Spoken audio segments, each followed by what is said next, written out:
शोभा भले ही गरीब घर से थी, लेकिन उसके घर पर गैस वाला चूल्हा था। आज से पहले शोभा ने कभी मिट्टी के चूल्हे पर खाना नहीं बनाया था, जिससे अब शोभा को उस मिट्टी के चूल्हे पर खाना बनाने में काफी दिक्कतें आती हैं।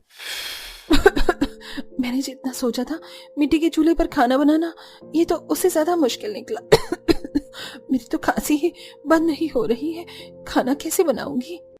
मिट्टी के चूल्हे को जलाने में शोभा को 15 से 20 मिनट लग जाते हैं। वहीं मिट्टी के चूल्हे पर खाना बनाते बनाते कभी शोभा सब्जी जला देती तो कभी खुद का हाथ। ये मिट्टी की रसोई तो काफी दिक्कत भरी है। मेरी जिठानी तो आराम से अपनी शीशे की रसोई में खाना बना रही होंगी, और एक मैं हूँ जो हाथ पैर जलाकर भी खाना नहीं बना पा रही। अपनी मिट्टी की रसोई के लिए शोभा को हर दिन आसपास से लकड़ियां इकट्ठा करके लाना पड़ता, और अगर कभी मिट्टी की रसोई टूटती तो शोभा को दोबारा से मिट्टी की रसोई बनानी पड़ती। लेकिन शोभा को अपनी उस मिट्टी की रसोई की आदत होने लगती है। शोभा पहले से ही ढेर सारी लकड़ियां लाकर इकट्ठा कर देती है और अपनी उस मिट्टी की रसोई को मजबूत बनाने के लिए उसमें कंकड़, पत्थर और लकड़ियों के टुकड़े भी लगाती है। और धीरे धीरे उस मिट्टी के चूल्हे पर भी शोभा आराम से खाना बना रही थी।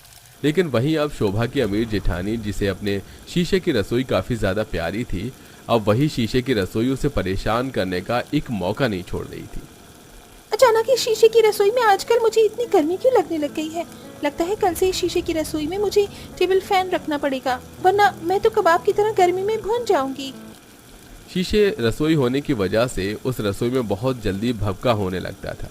अनामिका बार बार गर्मी के चलते रसोई से बाहर निकलकर हॉल में आ रही थी, जिसे देख कुंती, ये बार बार रसोई के अंदर बाहर क्यों हो रही है? एक जगह खड़ी होकर खाना बना ले, ऐसे तो तू रात तक कभी भी खाना ही नहीं बना पाएगी।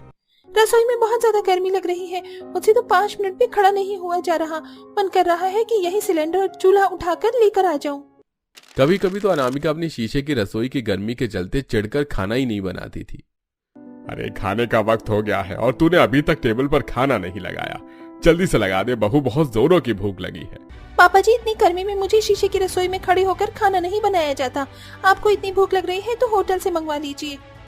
शीशे की रसोई की गर्मी के साथ साथ शीशे की रसोई बहुत जल्दी गंदी भी हुआ करती थी, जिसे साफ करने में अनामिका को अपनी नानी याद आ जाती थी। 10 बजे से इस रसोई की सफाई करने में लगी हुई हूँ और दोपहर के 2 बज गए हैं, अभी तक सफाई नहीं हुई इसकी। अब तो लगता है इस रसोई की सफाई के लिए मुझे नौकरानी रखनी पड़ेगी।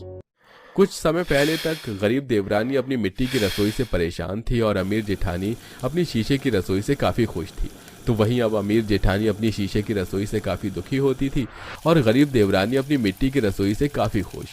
अनामिका हर रोज की तरह अपने शीशे की रसोई में खड़ी होकर गर्मी में खाना बना रही थी। तभी अचानक उसके शीशे की रसोई